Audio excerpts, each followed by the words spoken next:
कहानी बहू जैसा प्यार।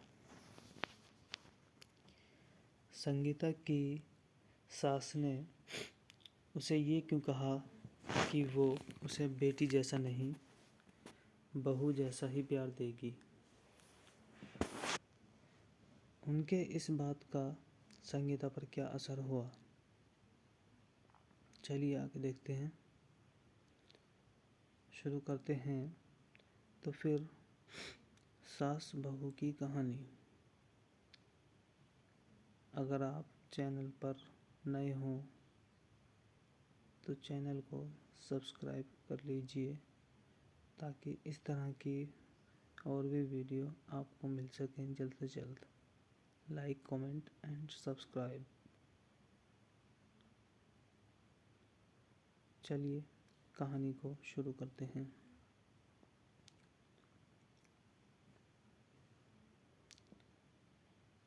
संगीता, मैं तुम्हें यह नहीं कहूँगी कि मैं तुम्हें बहू नहीं बेटी ही मानूंगी। बेटी बेटी होती है और बहू बहू होती है। मैं तुम्हें बेटी जैसा प्यार नहीं दूंगी, मैं तुम्हें बहू जैसा प्यार ही दूंगी। रह रह कर होने वाली सास के ये शब्द मेरे दिमाग में हथौड़े की तरह वार कर रहे थे। आज मुझे देखने प्रमोद के साथ उसके मम्मी पापा और दीदी जीजाजी आए थे। प्रमोद और मैं दोनों ही इंजीनियर हैं। प्रमोद की जॉब मुंबई में थी और मेरी बेंगलुरु में। प्रमोद मेरी भुआ जी के दूर के रिश्ते में कोई लगते थे। भुआ जी फूफा जी प्रमोद की और उनके परिवार की तारीफ करते थकते नहीं थे। जैसे कि वो खुद इंजीनियर हैं। पति और बेटा दोनों इंजीनियर हैं तो जाहिर है कि पैसों की कोई कमी नहीं है, लेकिन घमंड नाम की कोई चीज़ उनमें नहीं है। लड़ाई झगड़ा करना तो उन्हें आता ही नहीं। उल्टा उनकी हमेशा यही कोशिश रहती है कि उनकी वजह से किसी का दिल न दुखे। खुद इंजीनियर होने के बावजूद और इतना पैसा होने के बावजूद खाना वे स्वयं बनाती हैं। सिर्फ सब्ज़ी आदि काटने के लिए काम वाली की सहायता लेती हैं। उनका मानना है कि खाना हमने स्वयं ही बनाना चाहिए ताकि घर के सभी सदस्यों को शुद्ध और सात्विक भोजन मिले। इतनी तारीफ सुनकर मुझे मन ही मन लग रहा था कि यदि ये संबंध हो जाता है तो मैं अपने आप को बहुत खुशनसीब समझूंगी, क्योंकि कहा जाता है ना पति पत्नी के गुण नहीं मिले तो चलता है, लेकिन सास बहू के गुण मिलना चाहिए, तभी वैवाहिक जीवन सुखी रहता है। यही सोचकर मैं मन ही मन खुश हो रही थी कि मुझे बहुत अच्छी सास मिलने वाली है। लेकिन आज जब उन्होंने बहू जैसा प्यार देने की बात कही तो वो बात किसी के भी समझ नहीं आ रही थी। आज तक सभी ने यही सुना था कि हर सास ऐसा ही कहती है, तुम मेरी बहू नहीं बेटी हो, मैं तुम्हें बेटी जैसा ही प्यार दूंगी। लेकिन यहाँ तो उल्टा ही हो रहा है। बहू जैसा प्यार। घर में सभी को आशंका हो रही थी कि कहीं वे शादी के बाद फिल्मों वाली ललिता पवार टाइप की सास न बन जाए। यदि ऐसा हुआ तो मेरा क्या होगा। लेकिन सिर्फ इस एक बात को नज़रअंदाज किया जाए तो बाकी सभी बातें अच्छी होने से घर के सभी सदस्यों को लग रहा था कि ये रिश्ता हो जाना चाहिए। और आखिरकार शादी हो गई। मेरी शादी तो हो गई, लेकिन दिमाग में हर वक्त मम्मी जी के शब्द तुम्हें बहू जैसा प्यार दूंगी गूंजते रहते थे। इसलिए मैं मन ही मन डरी हुई थी। मैं प्रमोद से इस बारे में बात नहीं कर सकती थी, क्योंकि मुझे डर था कि कहीं प्रमोद ये ना समझ बैठे कि शादी होते से ही मैंने मम्मी जी के ख़िलाफ़ उनके कान भरना शुरू कर दिए। इसलिए मैंने मन ही मन फैसला लिया था कि मैं अपना हर काम इतना परफेक्शन से करूँगी कि मम्मी जी को शिकायत का मौका ही नहीं मिलेगा। जब शिकायत का मौका ही नहीं मिलेगा तो वो ललिता पवार नहीं बन पाएंगी। इस बात का मेरे ऊपर इतना असर हुआ कि मैं हर वक्त डरी डरी सी रहने लगी। प्रमोद ने भी 2-3 बार प्रेम से पूछा, क्या बात है, तुम खुश नहीं दिखती? तुम्हें किसी ने कुछ बोला क्या? मैं उन्हें क्या बोलती? मैंने इतना ही कहा, नहीं, ऐसी कोई बात नहीं है। नया घर, नया वातावरण, सब कुछ नया होने से शायद मैं अपने आप को एडजस्ट नहीं कर पा रही हूँ। धीरे धीरे सब ठीक हो जाएगा। मम्मी जी, पापा जी भी मेरा बहुत ख्याल रखते थे। हर वक्त बहुत प्यार से पेश आते। लेकिन मेरे मन में जो बहू जैसा प्यार की गांठ बैठ चुकी थी, वो निकल ही नहीं पा रही थी। सब लोग कहते हैं ना कि शादी के बाद कुछ दिनों तक तो ससुराल के सभी लोग अच्छे से ही रहते हैं।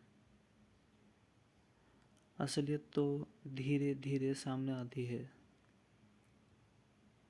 अभी तो शुरुआत है, इसलिए ये लोग प्यार जता रहे हैं। धीरे धीरे मेरा मन इन्हीं सब आशंकाओं से ग्रस्त रहने लगा। शादी के 8-10 दिनों बाद की बात है। मैं चाय बनाने के लिए दूध के गंज यानी 3 लीटर दूध था, मैं से दूध निकालने लगी तो न जाने कैसे क्या मेरे हाथ से सांड सी बराबर पकड़ी नहीं गई और गंज हाथ से छूट गया। पूरा की पूरा गरम गरम दूध नीचे गिर गया। मैं इतनी ज़्यादा डर गई कि पूछो मत। कहाँ तो मैं सोच रही थी कि मैं हर काम पूरी परफेक्शन से करूँगी, और कहाँ ये दूध। उसमें भी ख़ास बात यह थी कि दूध वाला दिन में सिर्फ एक बार सुबह ही दूध लाता था।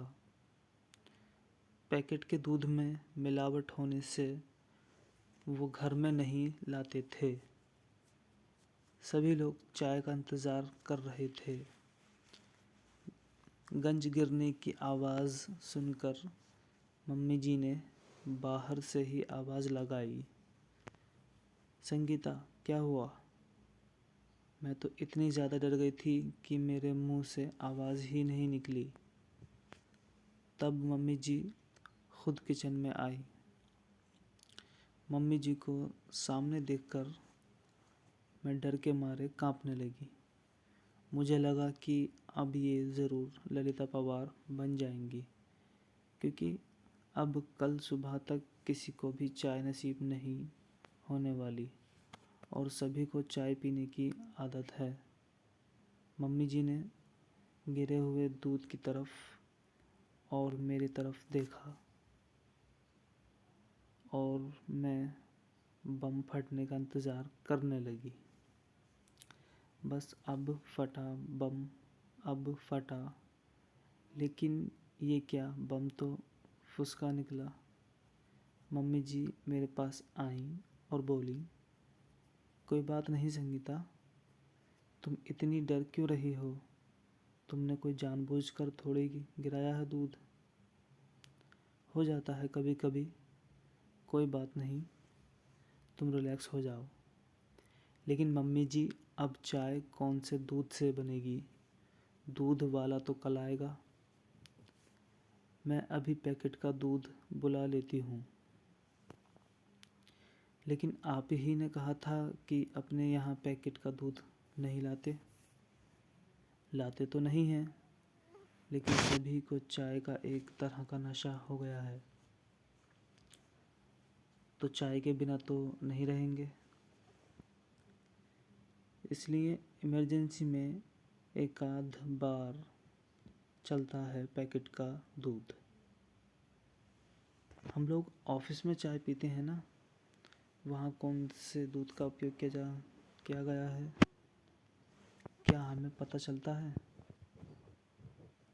ऑफिस में हमारी मजबूरी है, लेकिन घर में जहाँ तक संभव हो शरीर के दृष्टिकोण से जो अच्छा रहता है वो करना चाहिए। इसलिए अपन पैकेट का दूध नहीं लेते, लेकिन एक आध बार में कुछ नहीं होता। रोज़ रोज़ थोड़े ही दूध गिर जाएगा। अब तुम रिलैक्स हो जाओ। मैंने मन में सोचा, मैं फिजूल ही डर रही थी।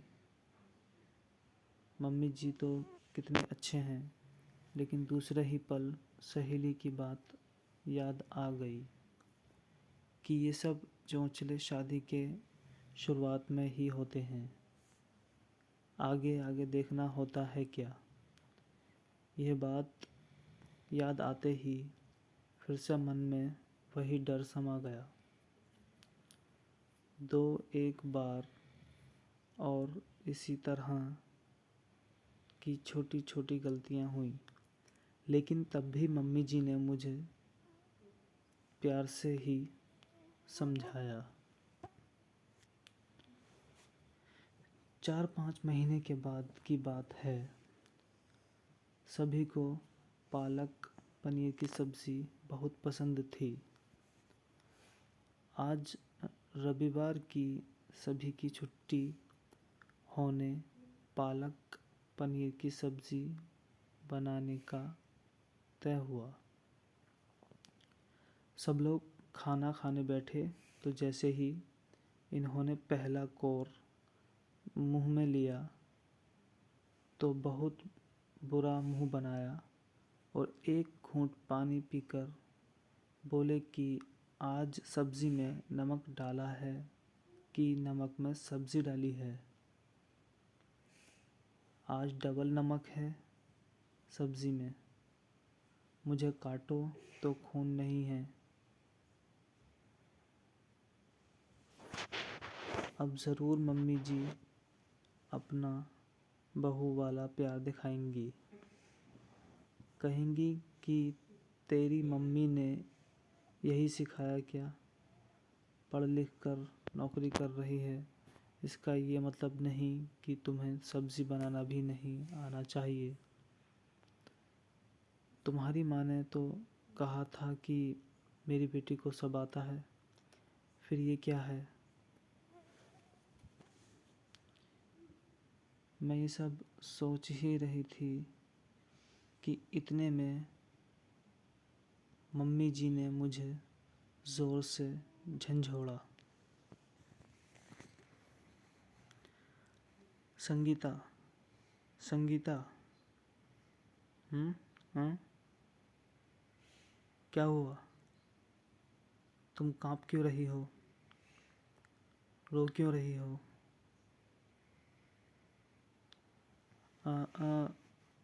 कुछ नहीं। वो सब्ज़ी मम्मी जी, सॉरी, ना मालूम आज कैसे क्या नमक डबल हो गया। अब सब लोग खाना कैसे खाएंगे? फूल गोभी की सब्ज़ी, दाल, चटनी और अचार है ना, खा लेंगे, तो घबरा मत। लेकिन आगे से सब्ज़ी बनाते वक्त थोड़ा ख्याल दिया कर। दोपहर में जब मैं और मम्मी जी अकेले थे। तब वो बोली, शादी हुई है तभी से मैं देख रही हूँ कि तुम फ्री नहीं लग रही हो। ऐसा लगता है कि कहीं खोई खोई सी, डरी डरी सी लगती हो। क्या बात है? यदि तुम मुझे नहीं बताओगी तो हम समस्या का निदान कैसे कर पाएंगे? यहाँ तुम्हारी मम्मी नहीं है, लेकिन मैं तो हूँ ना। तुम मुझसे अपने मन की हर बात कर सकती हो। उनके इतने प्रेम से बोलने पर मैं अपने आप को रोक नहीं पाई और रोने लगी। उन्होंने मुझे अपने बाहों में भर लिया। अब बता क्या बात है? मम्मी जी, जब आप मुझे देखने आई थीं तो आपने कहा था ना कि आप मुझे बेटी जैसा नहीं, बहू जैसा प्यार करेंगी। हाँ कहा था। तो बहू जैसा भी कोई प्यार होता है क्या? बहू की छोटी से छोटी गलती पर भी उसे इतना प्रताड़ित किया जाता है क्या है कि मानो उससे बहुत बड़ा गुनाह हो गया हो। इसलिए मुझे लगा कि आप मेरी छोटी से छोटी गलती पर भी महाभारत रचेंगी, इनको मेरे खिलाफ भड़काएंगी। ऐसी सोच के चलते मैं हर वक्त डरते रहती हूँ कि मुझसे कोई गलती नहीं होनी चाहिए। मुझ पर नाराज़ होने का आपको कोई मौका नहीं मिलना चाहिए।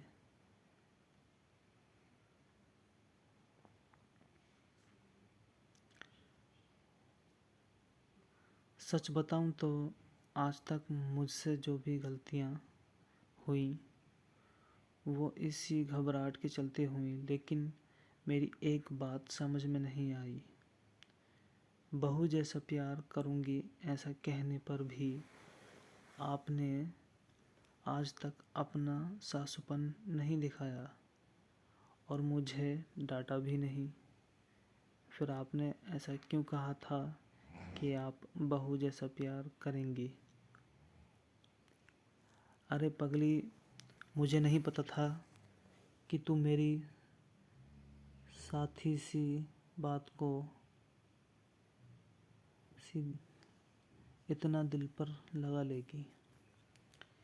एक बात बता, क्या कभी तूने किसी माँ को अपने बेटे से ये कहते हुए सुना है कि वो उसे बहू जैसा प्यार करेगी? नहीं ना। जब हम बेटी को बहू जैसा प्यार नहीं करते तो बहू को बेटी जैसा प्यार क्यों करते हैं? इसका तो यही मतलब हुआ ना कि हम बेटी को ज़्यादा महत्व देते हैं, बेटी को ज़्यादा प्यार करते हैं। इसलिए बहू से कहते हैं कि तुझे बेटी बनाएंगे, तुझे बेटी जैसा प्यार देंगे। हम लोग बेटे को ज़्यादा महत्व देते हैं, इसलिए बेटे को बेटे जैसा ही प्यार देते हैं। कभी भी बेटे से ये नहीं कहते कि तुझे बेटी जैसा प्यार देंगे। यदि हम बेटा और बेटी दोनों को समान समझते हैं तो बेटी को बेटी जैसा प्यार क्यों नहीं दे सकते? मेरी नज़र में जिस तरह बेटी का अपना एक अलग अस्तित्व है, उसी तरह बहू का भी अपना एक अलग अस्तित्व है। मैं बहू को बेटी से किसी भी मामले में कम नहीं समझती। इसलिए मैंने कहा था कि मैं तुम्हें बेटी जैसा नहीं, बहू जैसा प्यार दूंगी। मुझे क्या पता था कि तू उसका गलत मतलब लगा के वह बात दिल को लगा लेगी। चल अब आंसू पोंछ, नहीं तो मैं सचमुच में फिल्मों वाली ललिता पवार बन जाऊंगी। उन्होंने ये बात इस अंदाज में कही कि हंसते हंसते हम दोनों का बुरा हाल हो गया। आज मुझे पता चला कि बहू वाला प्यार भी होता है।